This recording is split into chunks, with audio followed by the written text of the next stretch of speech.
నమస్తే అన్న, అందరికీ నమస్కారం. కువైట్లోని ప్రవాసుల కోసం సాహెల్ యాప్ ద్వారా కువైట్ ప్రభుత్వం కొత్త సేవను ప్రారంభించినట్టు ప్రకటించింది. ప్రస్తుతం ఉన్న పరిస్థితుల్లో మనం చూసుకుంటే పదే ఆఫీసులకు వెళ్ళడం మంచిది కాదని చెప్పేసి ఈ నేపథ్యంలో ప్రస్తుత అసాధారణ పరిస్థితుల మధ్య లావాదేవీలను సులభతరం చేయడం మరియు ఎలక్ట్రానిక్ సేవల వినియోగాన్ని విస్తరించడం లక్ష్యంగా General Authority for Civil Information, Public Authority for Civil Information Sahel app ద్వారా కొత్త అరబిక్ నేమ్ అప్డేట్ సర్వీసును ప్రారంభించినట్లు ప్రకటించింది.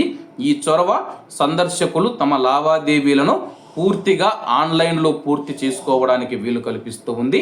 అథారిటీ యొక్క కార్యాలయాలను సందర్శించాల్సిన అవసరాన్ని తొలగిస్తుంది. ఈ చర్య రద్దీని తగ్గిస్తూ ఉంది, విధానాలను క్రమబద్ధీకరిస్తూ ఉంది మరియు సేవా డెలివరీలో సామర్థ్యాన్ని పెంచుతుంది మరియు ప్రజల భద్రతను కాపాడటానికి సహాయపడుతుందని చెప్పి అధికారులు తెలియజేశారు. ప్రస్తుతం కువైట్లో ఉన్న ప్రవాసులు ఎవరైతే ఉన్నారో వాళ్ళు పతాకా కార్యాలయాలు, public Authority for Civil information యొక్క ఆఫీసులను సందర్శించకుండా తమ యొక్క అరబిక్ పేర్లను అప్డేట్ చేయడానికి సాహెల్ యాప్ ద్వారా అనుమతిస్తూ ఉన్నామని చెప్పేసి అధికారులు తెలుపుతూ ఉన్నారు. అలాగే రాబోయే రోజుల్లో మరిన్ని సేవలు సాహెల్ యాప్ ద్వారా కువైట్లోని ప్రజలకు అందుబాటులోకి తీసుకొని వస్తామని చెప్పేసి ప్రస్తుతం మనం చూసుకుంటే కానీ సాహెల్ యాప్ ద్వారా హెచ్చరిక సైరన్లను కూడా పంపుతూ ఉన్నట్లయితే అధికారులు తెలుపుతూ ఉన్నారు.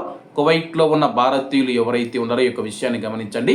ప్రస్తుతం ఉన్న పరిస్థితుల్లో బయటికి రావడం అంత మంచిది కాదు కాబట్టి ప్రభుత్వం తనకు సంబంధించిన సేవలు ఏవైతే ఉన్నాయో అన్ని ఆన్లైన్ చేస్తూ ఉన్నట్లు ప్రకటించింది.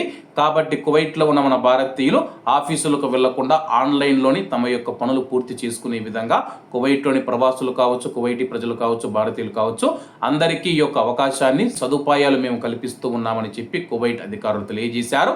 కాబట్టి అందరూ బాగుండాలి, అందులో మనం ఉండాలి. అందరికీ నమస్తే అన్న, జై హింద్.